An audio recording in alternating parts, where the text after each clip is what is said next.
सम्मान मिलता है तो अच्छा लगता है। मेरा दृष्टिकोण थोड़ा सा डिफरेंट है। व्यक्ति सम्मान पाकर अभिभूत होता है, साथ भी होती है, लेकिन मेरा दृष्टिकोण सदा ही थोड़ा सा हर चीज में मेरे हिसाब से रहता है। मुझे ऐसा लगता है कि इसमें आपने कुछ पैसा खर्च किया हुआ आप में से शायद ही कोई ऐसा विद्यार्थी होगा, आवाज आ रही है, आप में से शायद ही कोई ऐसा व्यक्ति होगा जो अपने सारे खर्चे जो है वो खुद कमा करके पूरी करता होगा। शायद ही कोई होगा, कुछ एक्स सर्विस मैन वाले आप बताओ तो हो सकते हैं। बाकी सब लोग आपके सारे जो वे हैं जो आपके पापा की जेब पर भागित है, ऐसी स्थिति में अगर आप 1 रुपया भी कहीं अपने इस जेब से बचा करके निकाल करके और मेरे ऊपर खर्च करें, निसंदेह मैं इससे अभिभूत हूँ। लेकिन इसके साथ मैं एक बात और कहना चाहूँगा, मुझे सबसे ज़्यादा खुशी तब होती है जब किसी विद्यार्थी का आगमन होता है तो यहाँ पर आता है और आके कहता है कि सर मेरा सिलेक्शन हुआ है, या उसका कभी मैसेज आ जाता है। मैं ज़्यादा टच नहीं कर पाता हूँ, अपना अपना व्यक्तित्व होता है, फिर भी कुछ लोग टच में रहते हैं। तो अगर कोई मैसेज कभी कभार ऐसा आता है कि सर मेरा सिलेक्शन हुआ है, लेकिन मानिए उस दिन जितना मन खुश होता है ना, उतना मन शायद किसी और सम्मान से कभी होता ही नहीं।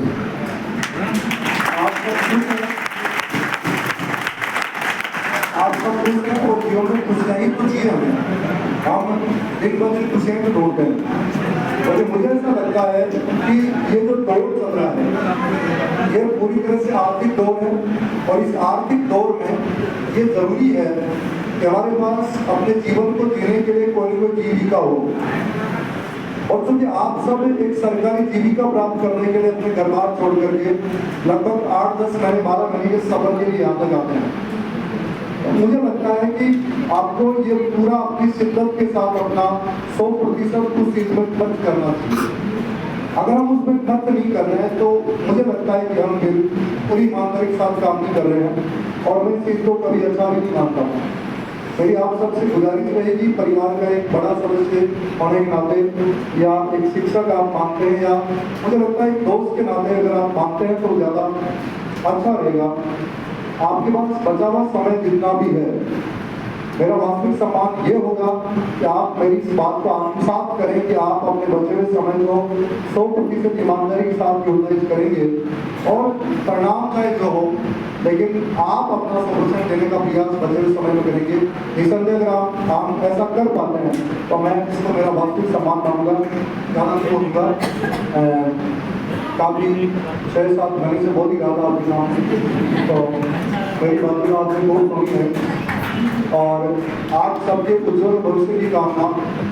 अंत में यही कहूँगा, कोई भी सफलता अंतिम नहीं होती, और सफलता का मतलब सेकंड ग्रेड का टीचर बनना भी नहीं होता है, याद रखिएगा इस बात में।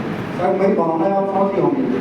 तो कभी भी असफलताओं से डरना नहीं चाहिए, असफलताओं की वशीभूत होकर के कभी पलायन भी नहीं करना चाहिए, कोई और चीज में दिमाग में नहीं आनी चाहिए। कभी व्यक्ति असफल होता है कि जब तक वो अपने मन से नहीं ठान ले कि मैं असफल हो गया, ठीक है। इसलिए जीवन का दौर चलता रहता है। बस सफलता इतनी सी है मेरे में कि आपको जो टास्क मिला है उस टास्क में आपने 100% अपने आप को खर्च किया कि नहीं किया। अगर आपने कर दिया तो आप सफल हैं, आपने नहीं किया तो आप असफल हैं। मेरी नजर में सफलता की मांगे यही है। आप सबने जितना सम्मान दिया उस पर आप सबका तहे दिल से आभार।